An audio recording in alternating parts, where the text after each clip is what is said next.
اس programme کے منتظمین اور یہاں اس کو مینیج کرنے والی جتنے بھی ادارے ہیں، جتنی بھی تنظیمیں ہیں، ان سب کو خراج تحسین پیش کرتا ہوں کہ ایک اہم موضوع پر آپ نے اس محفل کا انعقاد کیا، اور مشکور ہوں کہ آپ نے مجھے یہاں بات کرنے کی دعوت دی۔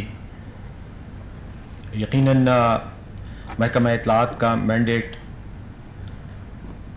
میں سے ایک اہم کمپوننٹ ذرائع ابلاغ اور اس میں کام کرنے والے کارکنوں، جرنلسٹوں، صحافیوں کے حقوق کا تحفظ کرنا بھی ہے، اور ان کے کام میں ان کو فیسیلیٹیٹ کرنا بھی ہے۔ جہاں تک محکمہ اطلاعات کا تعلق ہے، میرے خیال میں خیبر پختونخوا کے جتنے بھی یہاں پر صحافی خواتین اور حضرات موجود ہیں، سب کو پتہ ہے اس بات کا کہ ہماری اٹموسٹ کوشش یہی رہتی ہے کہ ہم میکسیمم فیسیلیٹیشن دے سکیں، میکسیمم سپورٹ دے سکیں، اور جہاں تک ہمارے وسائل اور ہمارے اختیارات ہمیں اجازت دیتے ہیں، ہم اتنا صحافی شعبہ صحافت کو جتنا بھی ہم پروموٹ کر سکتے ہیں، اسٹرینتھن کر سکتے ہیں، فیسیلیٹیٹ کر سکتے ہیں، وہ ہم کریں۔ مختلف اقدامات ہیں، میں ان کی تاریخ میں یا ان کی تفصیل میں نہیں جانا چاہتا۔ آپ سب ہمارے ساتھ انٹریکشن میں رہتے ہیں، اس لیے آپ کو ہماری جتنی بھی ایکٹیویٹیز رہی ہیں یا جو کچھ بھی ہم نے کیا ہے ان کے بارے میں آپ کو پتہ ہے۔ لیکن جہاں تک اہم ایشو جو آپ نے ڈسکس کیا، جس پر بات بھی ہو رہی ہے، سیفٹی آف جرنلسٹ، اس میں آپ کو معلوم ہے کہ اور جو ابھی یہاں پر کچھ دیر پہلے مجھ سے پہلے مقررین نے بات بھی کی کہ وفاقی حکومت کی طرف سے کچھ عرصہ پہلے ایک قانون جو ہے وہ اس پر بات کی گئی تھی اور اس پر ڈسکشنز بھی ہوئیں۔ وفاقی حکومت کی تو خیر میں اس وقت بات نہیں کر سکتا کیونکہ وہ میرا مینڈیٹ نہیں ہے، لیکن جہاں تک صوبائی حکومت کا تعلق ہے تو خیبر پختونخوا کی حکومت نے اپنے پچھلے دور حکومت میں اس پر کام بھی کیا، اور ہماری سوچ یہ تھی کہ ہم جرنلسٹ پروٹیکشن کے حوالے سے قانون سازی اپنے صوبے کی سطح پہ کریں، تاکہ ہمارا پروونشل قانون ہو اور اس کی امپلیمنٹیشن جو ہے وہ چونکہ ہماری اپنی ذمہ داری ہوتی تو ہمارے لیے زیادہ آسان ہوتا جب ہمیں ایک لیگل انیکٹمنٹ جو ہے وہ ہمارے بیک پہ ہوتی۔ اس پر کام ہو رہا تھا، ڈسکشن بھی ہوئی اسمبلی میں، اس پر ممبران سے مختلف قسم کی آراء بھی لی گئی، صحافی کمیونٹی سے بھی رائے لی گئی، لیکن بعد میں آپ کو پتہ ہے سیاسی حالات کی وجہ سے وہ ایک پروسیس جو ہے وہ رک گیا، ابھی تک رکا ہوا ہے۔ میں یہاں آنے سے پہلے کچھ عرصہ پہلے کی بات ہے، یہ بات اس پر کافی ہماری بات چیت بھی ہوئی، اور خاص طور پر جب ارشد عزیز ملک صاحب پریس کلب کی حلف وفاداری کا حلف برداری کا جب وہ کی تقریب تھی تو اس وقت بھی میں نے سی ایم صاحب سے اس کے حوالے سے بات کی تھی، اور ہم اس کو انشاءاللہ، آپ کو پتہ ہے وہ کچھ ہماری صوبائی اسمبلی کے بھی کوئی پولیٹیکل کرائسس چل رہے تھے، پھر اب وہ پروسیس نارملائز ہو گیا ہے، تو انشاءاللہ اسمبلی کے اجلاس میں ہم بالکل یہ بل بھی ٹیبل کریں گے، اور اس میں مزید کچھ ترامیم آپ سے مشورے، بلکہ میں چاہوں گا کہ آپ بھی ہمیں اپنی آراء سے نوازیں تاکہ ہم اس کو مزید بہتر کر سکیں۔ تو انشاءاللہ یہ تو میں آپ سے کمٹ کرتا ہوں آن بیہاف آف دا گورنمنٹ کہ انشاءاللہ وہ پروسیس ہم جو لیجسلیشن کا عمل ہے وہ ہم شروع کر دیں گے، اور وہ انشاءاللہ قانون بن جائے گا۔ جہاں تک ایڈمنسٹریٹو میجرز کا تعلق ہے، انتظامی اقدامات ہیں، محکمہ اطلاعات، آپ کو پتہ ہے ہمارے ایک انڈاؤمنٹ فنڈ ہے جس میں ہم کوشش کرتے ہیں کہ جو بھی جرنلسٹ کوئی حادثہ ہو جائے، کہیں پہ شہادت ہو جائے، جاں بحق ہو، ان کو ہم تحفظ دے سکیں، اور جتنا فیسیلیٹیٹ کر سکتے ہیں وہ ہم کریں۔ انڈاؤمنٹ فنڈ میں میڈیکل بلز، جو جرنلسٹ بیمار ہوتا ہے اور اس کے علاج پہ جو خرچہ آتا ہے وہ بھی ہم پے کرتے ہیں، اور میری ہمیشہ کوشش ہوتی ہے کہ جلد سے جلد پیمنٹ کا جو پروسیس ہے وہ ہو تاکہ ان کو اپنے وہ مل سکیں، معاوضہ مل سکے۔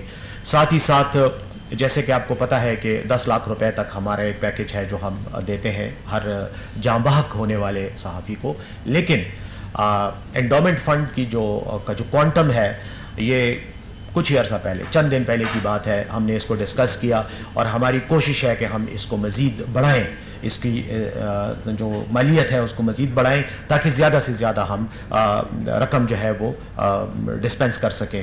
خاص طور پر یہ جو شہید ہونے والے صحافی ہوتے ہیں ان کو ہم اپنی طرف سے فنڈنگ کر سکیں۔ جہاں تک وہ شہداء پیکج کا تعلق ہے جس پر آپ لوگوں نے ابھی یہاں بات بھی کی، وہ محکمہ اطلاعات کا مینڈیٹ تو نہیں ہے، وہ آپ کو پتہ ہے کہ وہ وار آن ٹیرر اور یہ جو دہشت گردی کے حوالے سے جو ادارے ہیں ان کا مینڈیٹ ہے. لیکن بہر صورت خلیل جبران صاحب کے حوالے سے میں یہ کہنا چاہوں گا کہ جب یہ واقعہ ہوا تو میں وہاں گیا اور میری وزیر اعلیٰ صاحب سے بات ہوئی تھی. وزیر اعلیٰ صاحب اس وقت پشاور میں موجود نہیں تھے. انہوں نے مجھے خود کہا کہ میری طرف سے بھی کمٹ کر دو کہ جو بھی میکسیمم ہم کر سکیں انشاءاللہ اس کے ساتھ ہم کریں گے. تو ہماری کوشش ہے کہ ہم وہ جو شہداء پیکیج ہے جو دہشت گردی کی جنگ میں جو اسیسینیشنز ہوتی ہیں ان کو کور کر دی، تو وہ بھی انشاءاللہ ہماری پوری کوشش ہے کہ ہم وہ کریں. لیکن بہرحال خیبر پختونخوا کے محکمہ اطلاعات کی طرف سے جو ہم فیسیلیٹیٹ کر سکتے ہیں ہم کریں گے. میں جب وہاں گیا اس کا ایک بیٹا جو ہے خلیل کا، وہ اسلامیہ کالج میں اسٹوڈنٹ ہے، پڑھ رہا ہے. اس کی ایجوکیشن کو فری کرنے اور اس سے فیس نہ لینے کے حوالے سے بھی جو اسلامیہ کالج کے وائس چانسلر ہیں ان سے ہمارا رابطہ ہوا ہے اور ہم نے ان کو کہا ہے، تو انہوں نے کمٹ کیا ہے کہ وہ اس کیس کو دیکھیں گے اور ہمارے ساتھ بات کریں گے. کوشش ہماری ہے کہ اس کو ویور مل جائے، نہ ملا تو پھر ہم اس کو کسی اور طریقے سے کمپنسیٹ کریں گے. باقی اس کے بچے ہیں، ایک چھوٹا بچہ ہے جو کلاس 3 میں پڑھتا ہے، 4 میرے خیال میں اس کی بیٹیاں ہیں. تو جو بھی حکومت اور محکمہ اطلاعات سے انشاءاللہ ہمارے وسائل کے مطابق ہوگا ہم وہ پروٹیکٹ کریں گے. لیکن یہ میں صرف ایک جرنلسٹ کی مثال دیتے ہوئے یہ واضح کرنا چاہتا ہوں کہ ہمارا بالکل ہم سب کے ساتھ کھڑے ہیں اور جو کچھ بھی ہوتا ہے ہماری نظر میں ہوتا ہے. یقیناً ہماری ابھی کچھ عرصہ پہلے آپ نے سنا ہوگا ایک اور صحافی اشفاق نام تھا، شاید اشفاق یا مشتاق، جو ابھی پاکستان اخبار کے جو تھے وہ فوت ہوئے بیماری کی وجہ سے. اور بعد میں رپورٹ ہوا کہ ان کا جو ہے کیا کہتے ہیں تنخواہ جو ہے، تو وہ واقعی انسان کو دکھ ہوتا ہے کہ اس دور میں کسی کی محنت کا یہ معاوضہ دیا جاتا ہے. میں نے اس کے بارے میں بھی بات کی اپنے وزیر اعلیٰ صاحب سے بھی اور سیکرٹری صاحب سے بھی. انشاءاللہ اس کو بھی ہم سپورٹ کریں گے. بلکہ پشاور پریس کلب کے ہماری رابطہ بھی ہوا تھا اور ہم نے ان کو کہا تھا کہ اس کے بارے میں ہمیں وہ پیپر ورک تیار کر دیں تاکہ ہم ان کو پیمنٹ کر سکیں. تو جہاں تک بھی تعلق ہے جرنلسٹ کا، ہماری تو کوشش ہے کہ سرکاری سطح پہ جو بھی ہم ان کو فیسیلیٹیٹ کر سکتے ہیں ہم کریں. یقیناً لوپ ہولز ہوتے ہیں، یقیناً کمزوریاں ہوتی ہیں. میں یہ تو نہیں کہوں گا کہ ہم آئیڈیل طریقے سے سب کچھ کر رہے ہیں. حکومت کے اپنے مسائل ہیں، حکومت کی اپنی کمزوریاں ہیں، خامیاں ہیں، جن کو آپ بھی جانتے ہیں، ہمیں بھی پتہ ہے کہ but we have to work together. چاہے ہماری مجبوریاں ہوں، کمزوریاں ہوں، ان کے اس تناظر کے ساتھ ہی ہم نے کام کرنا ہے اور جو میکسیمم ہم سے ہو سکا ہم وہ کریں گے. میں اس جنرل اس کے بعد بات چیت کے بعد جو میں نے فوری طور پر سمجھا کہ میں آپ کو رسپانس دوں جو آپ نے ایشوز اٹھائے. جہاں تک اس موضوع کا تعلق ہے اور اس موضوع کے ساتھ ایک اس کا اسپیسیفک ٹرائبل ایریاز میں جرنلسٹ کی پروٹیکشن کی بات ہے اور پھر ایک اوورال عمومی تناظر ہے، ایک اوورال آبجیکٹیو جو اس کا فریم ورک ہے پروٹیکشن کا، اس پہ میں تھوڑی سی ذرا ٹائم لوں گا آپ کو اور بات کروں گا. کیونکہ میں سمجھتا ہوں کہ ہمارا آپس کا جو انٹریکشن ہے، میں بطور ایک حکومتی نمائندے کے اور آپ بطور جرنلسٹ صحافتی برادری کے نمائندوں کے، ہمارا ایک انٹریکشن ایسا بھی ہونا چاہیے تاکہ ہم وے فارورڈ پہ بات کر سکیں اور ہم بجائے سے کہ رسمی بات چیت کریں اور ایک دوسرے کے ساتھ بیٹھ کے ایک دوسرے کی وہ انجمن تعریف باہمی یا انجمن تنقید باہمی کا اہتمام کریں، ایک دوسرے پہ یا تنقید کریں یا تعریف کریں. اس سے بہتر ہے کہ ہم تھوڑی انجمن ستائش باہمی ہم ایک ہارڈ کور ایشوز پر بھی بات کریں جو شاید میرے لیے کہنا مشکل ہو، آپ کے لیے سننا مشکل ہو، یا آپ کے لیے کہنا مشکل ہو، میرے لیے سننا مشکل ہو. لیکن وہ ضروری ہے کہ ہم کھل کے بات کریں اور اس صورتحال کو بہتر بنانے کے لیے بھی کوئی ایشوز پر غور و فکر کی ہم ایٹ لیسٹ، اگر غور و فکر کر نہیں سکتے، غور و فکر کے لیے ایک راہ ایٹ لیسٹ ہموار کرنے کی کوشش کریں. دیکھیں، ایک تو آپ کو پتہ ہے کہ ٹرائبل ایریاز یا یہ جو ہمارا صوبہ ہے اوورال ایک کانفلکٹ زون کی شکل ہے اس کی، اور جو حالات ہیں وہ ایک کانفلکٹ زون ہی کے ہوتے ہیں. جس طرح ہوتے ہیں اس طرح کے یہاں حالات ہیں. یقیناً یہاں پر جرنلسٹ کا جو ان کی فزیکل پروٹیکشن ہے وہ سب سے اہم ہے. خلیل جبران کے ساتھ جو ہوا، میں یہ سمجھتا ہوں کہ یہ ایک مینیفیسٹیشن ہے، ایک مظہر ہے اس اوورال خطرے کا جو ہر جرنلسٹ کے سر پہ منڈلا رہا ہے. لیکن وہ صرف ہر جرنلسٹ کے سر پہ نہیں منڈلا رہا، وہ میرے سر پہ بھی منڈلا رہا ہے. میں بھی جب بات کرتا ہوں، دہشت گردی کے حوالے سے کوئی ریفرنس دیتا ہوں، بات کرتا ہوں، تو یقیناً میں بھی ٹارگٹ میں آتا ہوں. آپ کو پتہ ہے آج سے کچھ عرصہ پہلے ایک واقعہ ہوا تھا اس میں قصہ خانی بازار میں جو کوچہ رسالدار میں مسجد میں جو خودکش حملہ ہوا تھا، تو اس پر میں نے ایک بریفنگ دی تھی جس میں پولیس افسران میرے ساتھ موجود تھے اور میں نے پریس بریفنگ دی تھی. اس میں ڈیٹا وغیرہ پہ بات ہوئی اور جنرل بات چیت ہوئی. تو اس کے بعد مجھے براہ راست بھی کچھ لوگوں کے فون آئے اور پھر مجھے آئی جی صاحب نے اس وقت اسپیشلی میرے پاس آئے اور مجھے کہا کہ آپ کے بارے میں ہمارے پاس انٹیلیجنس رپورٹس ہیں, وہ بات چیت ہوتی ہے تو وہ مانیٹر کرتے ہیں کہ آپ تھوڑا سا اپنا خیال کریں, اپنی موومنٹ کو تھوڑا واچ کریں, کھل کے نہ پھریں, سیکیورٹی ہم آپ کو دے دیں گے, آگے پیچھے جو بھی ان کی ریکوائرمنٹس ہوتی ہیں. وجہ کیا تھی کہ میں نے صرف ایک پریس کانفرنس کی تھی اور پریس کانفرنس میں پولیس آفیسر میرے ساتھ بیٹھے تھے اور میں نے ان کے حوالے سے بات چیت کی تھی, اور انہوں نے میرے ساتھ ایک ویب سائٹ پہ ڈسکشن شیئر کی جو داعش کا ویب سائٹ تھا, جو داعش آپریٹ کرتی تھی. انہوں نے اس میں باقاعدہ, کہ میں نے ان کو چونکہ دہشت گرد کہا تھا, ان کو کہا تھا کہ ہم ان کو کیفر کردار تک پہنچائیں گے, ہم ان کو ان کے منطقی انجام پہ پہنچائیں گے, یہ الفاظ بھی ان کو برے لگے تھے اور اس پر انہوں نے باقاعدہ ڈسکشن کی تھی کہ ہم یہ بہت بول رہا ہے ہمارے خلاف, ہم اس کو سارٹ آؤٹ کریں گے. تو یہ میرا کہنے کا مقصد یہ ہے کہ یہ خطرات اس سوسائٹی میں رہنے والے ہر کسی کو ہیں, لیکن بہرحال خطرات کا مقابلہ کرنا ہی جو ہے وہ ہماری مجبوری بھی ہے, اور ہمارا اب تو میں سمجھتا ہوں کہ اس علاقے میں رہنے والے ہر ایک کا لائف سٹائل یہی ہے کہ ہم نے خطرات کا مقابلہ کرنا ہے, بھاگ سکتے نہیں ہیں, مقابلہ بھی کرنا ہے, اور یہ جنگ انشاءاللہ جیتنی ہے. اس میں یقیناً اگر فوج کے جوان قربانیاں دے رہے ہیں, پولیس کے جوان قربانیاں دے رہے ہیں, تو ہماری بھی اس میں شامل ہے, جرنلسٹوں کا بھی ہے, باقی لوگوں کا بھی ہے, ہمارے وکلاء کا بھی ہے. کوئٹہ میں ہمارے ساتھ کیا ہوا آپ کو پتا ہے, کیا کچھ نہیں ہوا, باقی جگہوں میں ٹارگیٹ کلنگ ہوتی ہے. تو ہر کسی کا یہ ایشو ہے. یقیناً ہمیں اس کا سدباب کرنا ہے, اس کا تدارک کرنا ہے اور اس کو ختم کرنے کی تدابیر پہ غور کرنا ہے. لیکن دیکھیں, میں کچھ چیزیں ایک عمومی تناظر میں بھی بات کرنا چاہوں گا جو میں سمجھتا ہوں کہ دعوت فکر کے لیے میں بول رہا ہوں اور میں چاہتا ہوں آپ سے شیئر کروں. دیکھیں, یہ جو جرنلزم ہے یہ ایک انسٹرومنٹ ہے لوگوں کو اویئرنیس اباؤٹ دیئر رائٹس کا. لوگوں کو آپ بتاتے ہیں کہ ان کے حقوق کیا ہیں, حقائق کیا ہیں, اور پھر ان حقائق کے اندر ان کی ذمہ داریاں کیا ہیں اور ان کے حقوق کیا ہیں. یہی سارا کھیل ہے. انسانی ہسٹری میں انسانی حقوق کا جو کچھ بھی آج تک ہمارے پاس ایک فریم ورک بن چکا ہے, چاہے یونائٹڈ نیشنز نے بنایا, چاہے بعد میں ریجنل لیول پر جو کنونشنز بنے ہیں, جس میں ایک one of the conventions one of the declaration is جو انسٹیٹیوٹ انٹرنیشنل پریس انسٹیٹیوٹ کا جو ڈکلیریشن تھا, یا جو انہوں نے ایک ڈرافٹ پیش کیا ہے فار پروٹیکشن آف جرنلسٹ, اس کو بھی اگر آپ پڑھیں تو بنیادی طور پر اس میں ایک ہی بات جو ہے اس کا اعادہ کیا گیا ہے اور اسی کا اظہار کیا گیا, اور وہ یہ ہے کہ جرنلسٹ کے جو ہیومن رائٹس ہیں, ان کے جو انسانی حقوق ہیں, عام حالات میں انسانی حقوق کے قوانین اور حالت جنگ میں جو جنیوا کنونشنز ہیں, جس کو انٹرنیشنل ہیومینیٹیرین لا کہتے ہیں یا international law of armed conflict جس کو کہتے ہیں, وہ اس کے جو قوانین ہیں وہ جرنلسٹ پر لاگو ہونے چاہیے. اور ہر ریاست کو یہ کوشش کرنی چاہیے کہ وہ زیادہ سے زیادہ پروٹیکشن جرنلسٹ کو with in the frame work of international human rights conventions بھی دے, اور with in the frame work of اگر وہ کانفلکٹ زون میں کام کر رہا ہے, آپریٹ کر رہا ہے, تو وہاں اس کو انٹرنیشنل آرمڈ کانفلکٹ کا جو قانون ہے, لا آف آرمڈ کانفلکٹ ہے, کنونشنز ہیں جنیوا کے ہیگ کے, ان کے تحت جو پروٹیکٹیو میکینزم ہے وہ انشور کریں. یہی ہے. اب یہ انسانی حقوق کے قوانین یا یہ جنگوں کے قوانین, ان کا جو ارتقاء ہوا, اس کی بنیادی جو ایسنس ہے وہ یہ تھی کہ ریاست جو کنٹرول کرنے والی ریاست تھی, اس سے عوام کے بہاف پہ حقوق چھیننے کی جو جدوجہد ہے وہ انسانی حقوق کی تاریخ ہے. آپ دیکھ لیں, right to freedom of expression, right to hold opinions, right to faith یا کوئی ریلیجس بلیفس, یہ ساری چیزیں کیا ہیں, right to political participation, right to take part in electing your representatives. ریاست سے آپ کی ایک پوری تاریخ ہے کہ آپ ریاست سے مختلف ادوار میں مختلف حقوق چھینتے رہے ہیں. آپ نے جدوجہد کی تاکہ ریاست وہ حقوق آپ کو دے. یہ جدوجہد ہمیشہ پیسفل نہیں رہی.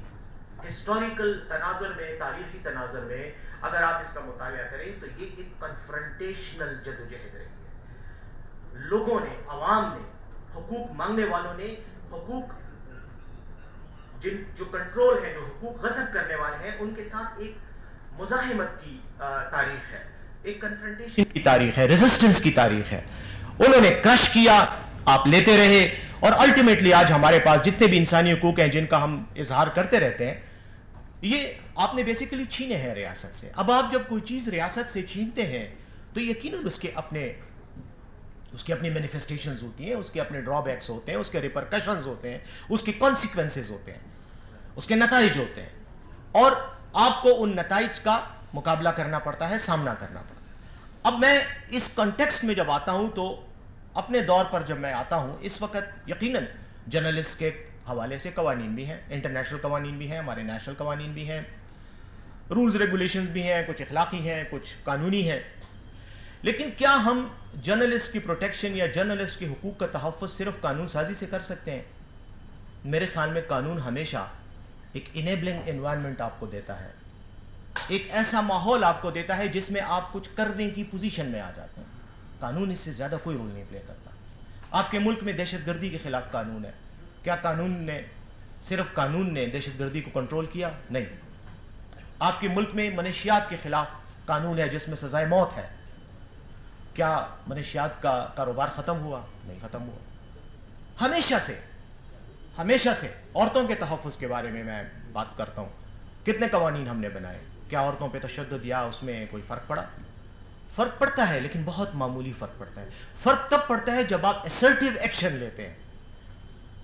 فرق قانون بنانے سے نہیں پڑتا. قانون is just part of your effort. ایک جو آپ کا ایکشن ہوتا ہے اس کا ایک حصہ ہے, وہ آپ کو ایک انیبلنگ انوائرمنٹ دے دیتا ہے جس میں ایٹ لیسٹ آپ آپریٹ کرنے کی پوزیشن میں آ جاتے ہیں. لیکن ایکچوئل حقوق کا حصول وہ آپ کو اپنی assertive ایکشن کے نتیجے میں ہی ملتا ہے. اور اس کی میں مثال آپ کو یہ دوں گا کہ جہاں پر بھی آپ قوانین کی بات کرتے ہیں تو قوانین کے بارے میں یہ ایک ٹرم ہے, اور خاص طور پر انٹرنیشنل لا میں اور انٹرنیشنل ہیومن رائٹس لا میں یہ ٹرم استعمال ہوتی ہے, promotion and protection of human rights. Promotion and protection, سب سے پہلے آپ نے پروموٹ کرنا ہو. پروموشن کے کانٹیکسٹ میں اویئرنیس ہے, آپ کی اپنی کیپیسٹی بلڈنگ ہے, آپ نے اپنے آپ کو اس قابل بنانا ہے کہ آپ اپنا حق حاصل کرنے کا حق جو ہے وہ حاصل کر سکیں. اپنے حق کے حاصل کرنے کے لیے آپ کو خود اپنے آپ کو ڈیولپ کرنا پڑتا ہے. ہو صداقت کے لیے جس دل میں مرنے کی تڑپ, پہلے اپنے پیکر خاکی میں جان پیدا کرے. وہ جان پیدا کرنا امپورٹنٹ ہے. قوانین بن جاتے ہیں, پھر قوانین ہوں گے, لیکن اگر آپ میں جان نہیں ہوگی آپ کچھ نہیں کر سکتے. قوانین ریڈنڈنٹ ہوں گے. پاکستان ویسے بھی ریڈنڈنٹ قوانین کا ایک قبرستان ہے, یہاں پر ہزاروں کی تعداد میں قوانین پڑے ہوئے ہیں, کوئی عمل نہیں ہوتا. اس لیے کہ ہمارے اندر اپنے حقوق کو پروٹیکٹ کرنے کی وہ کیپیسٹی جو ہمارے اینڈ پہ ہونی چاہیے وہ نہیں ہے. تو ریاست کیوں اپنے آپ کو پرو ایکٹیو کرے؟ تاریخ کے میں نے جتنی پالیٹکس ایٹ لیسٹ یا ہسٹری کا مطالعہ کیا, میں نے آج تک کوئی ایسی ریاست نہیں دیکھی جس نے خود سے اپنے عوام کو کچھ دیا ہو. ایسا نہیں ہوتا. ریاست سے ہمیشہ آپ کو اپنے حقوق چھیننے پڑتے ہیں, اپنے لیے اسپیس کریٹ کرنی پڑتی ہے, اور وہ اسپیس تبھی کریٹ ہوتی ہے جب آپ کے اندر اپنی کیپیسٹی ہوگی. اب کیا مسئلہ ہے جرنلزم کی فیلڈ پہ میں آتا ہوں. میں خود جرنلسٹ تو نہیں ہوں, یقیناً کسی پریس کلب کے ساتھ رجسٹرڈ بھی نہیں, ارشد عزیز ملک صاحب مجھے ویسے کریں گے بھی نہیں, لیکن یہ فریڈم آف ایکسپریشن, میں ویسی جنرل باتیں بھی کرنا چاہتا ہوں. میں کوئی لکھی لکھائی تقریر کے لیے لے کے نہیں آیا, میں ویسی جنرل آپ کے ساتھ اپنے خیالات کا اظہار بھی کرنا چاہتا ہوں, آپ سے سیکھنا بھی چاہ رہا ہوں, شیئر بھی کرنا چاہ رہا ہوں اپنے تجربات. میں برطانیہ میں جب پڑھ رہا تھا تو میں ہیومن رائٹس لا میں ماسٹرز کر رہا تھا اس وقت. تو کرنے کے دوران جو میرا تھیسس تھا ماسٹرز ڈگری کا وہ فریڈم آف ایکسپریشن پہ تھا. میں نے فریڈم آف ایکسپریشن پہ اپنا تھیسس لکھا, اور اس کے بعد میرے جو سپروائزر تھے professor Kevin Boyle, he was جج of the International Court of human Rights at Strasbourg France میں, اس نے مجھے کہا کہ تمہیں ایک ادارے کے ساتھ کام کرنا چاہیے تاکہ تمہیں پریکٹیکل ایکسپیرینس بھی ہو اس حوالے سے. تو article 10 European convention of human rights کا آرٹیکل ہے جو ڈیل کرتا ہے فریڈم آف ایکسپریشن اور اسپیچ کو, جس پہ ہم بات کر رہے ہیں. تو میں نے وہ آرٹیکل 10 کے نام سے ایک ادارہ ہے جو ان کو پروموٹ کرتا ہے, اس پہ کام کرتا ہے, ریسرچ کرتا ہے. I work with them for some time. پھر میں نے ایمنسٹی انٹرنیشنل میں کام کیا, تو وہاں مجھے ایک چیز کا اندازہ ہوا کہ یہ جو سب کچھ ہے, یہ فریڈم آف ایکسپریشن, اس کی ایک قیمت ادا کرنی پڑتی ہے ہر کسی کو. فریڈم آپ کو کبھی بھی فری میں نہیں ملتی, اور جو فری میں فریڈم ملتی ہے وہ فریڈم نہیں ہوتی, وہ آپ کو ایک گرانٹ ملتی ہے, وہ آپ کو فریڈم, اس کو آپ فریڈم نہیں کہہ سکتے. فریڈم وہی ہے, ہسٹری یہی ثابت کرتی ہے کہ جو آپ نے اپنی جدوجہد سے اور اپنی قابلیت اور اہلیت اور صلاحیتوں کی بنیاد پہ جو جگہ آپ نے لی ہوتی ہے, اسپیس لیا ہوتا ہے, وہی آپ کی اصل کمال آپ کا یہی ہے. پوری دنیا میں نے کئی ملکوں کے قوانین کا بھی مطالعہ کیا ہے, وہاں کے عملی حالات کا بھی دیکھا ہے, مختلف جرنلسٹ ایسوسیشن سے بھی بات ہوئی. میرے خیال میں کہیں پہ بھی فریڈم آپ کو سرکار نہیں دیتی. You have to enable yourself to seek it, to take it, to wrench it from the government, from the state.